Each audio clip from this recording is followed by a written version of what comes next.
Comenzando la lectura de la carta de Pablo a Tito, con solo mirar unas pequeñas frases al inicio del capítulo 1 ya podemos descubrir un montón de información acerca del contexto histórico en el cual fue escrito este libro. Por ejemplo, en el verso 1:4, Pablo le está diciendo a Tito, genuino hijo en la fe. Eso quiere decir que lo más probable es que Pablo lo llevó a él a los pies de Cristo, y es claro que sí, además lo estaba discipulando.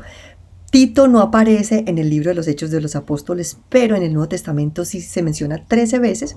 y lo vemos en situaciones bastante complicadas, acompañando a Pablo como compañero de equipo y ayudando a solucionar situaciones bastante críticas. Por ejemplo, en 2 de Corintios lo vemos varias veces apareciendo, lo vemos al principio de Gálatas y lo vemos ya también una pequeña nota al final de 2 de Timoteo.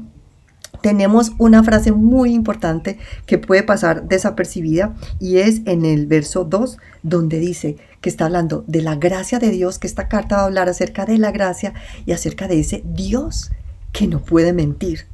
Uno podría pasar eso de largo, pero resulta que en el contexto en que se vivía en esta isla de Creta, porque ya nos está diciendo en el verso 5, te dejé en Creta para que arregles las situaciones que estaban allá, los problemas, o sea, ya había algo en desorden que había encontrado Pablo allí, y cuando uno mira cuál es el contexto de Creta, se da cuenta que, por ejemplo, ellos se enorgullecían de que consideraban que el dios Zeus había nacido en esa isla, y Zeus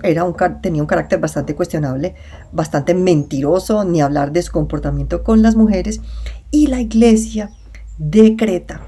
cristianos de origen judío y de origen griego o gentil, estaban trayendo cosas de esas tradiciones culturales y mezclándolas y asimilando casi que Dios también se parecía a Zeus. Entonces aquí volvemos a este 1:2. Pablo le está diciendo Dios que no miente, y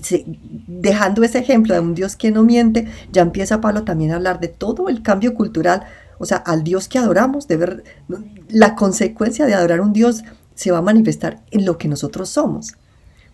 Y entonces si adoramos un Dios que es mentiroso y que, bueno, con todas estas otras falencias de este otro falso Dios, pues obviamente eso se va a reflejar en nuestro carácter. Ahora, ¿cuál era como el crux o la parte a resolver en la iglesia de Creta? Ellos tenían que manifestar una verdadera transformación, pero ¿cuál era el camino? No era el de unos maestros que traían enseñanzas judías supuestamente de la ley de Moisés y querían solucionar esos problemas de carácter que ya se estaban manifestando en esta iglesia de los cretenses y que las podemos dilucidar según vemos en la carta las recomendaciones que Pablo le está dando a Tito, las cosas que debía solucionar. Entonces ellos pensaban que la ley y estrictas prácticas, según ellos las interpretaban de la ley, pues iban a arreglar el carácter de estos cretenses. Otros pensaban que era más bien como acomodarse a la cultura y como dejarse asimilar por ella. Pero al analizar todo el contexto y todo lo que nos está diciendo la carta, vamos a ver que el corazón de la transformación es la siguiente. Dios deja un líder allí, pero no para que él gobierne sobre todo, sino que levante gente de la misma comunidad, pero gente con carácter sólido, que ellos mismos, al dejarse transformar por la gracia y la relación con Dios, rendición a Jesucristo, que es el que hace la nueva obra, Él a través de la persona,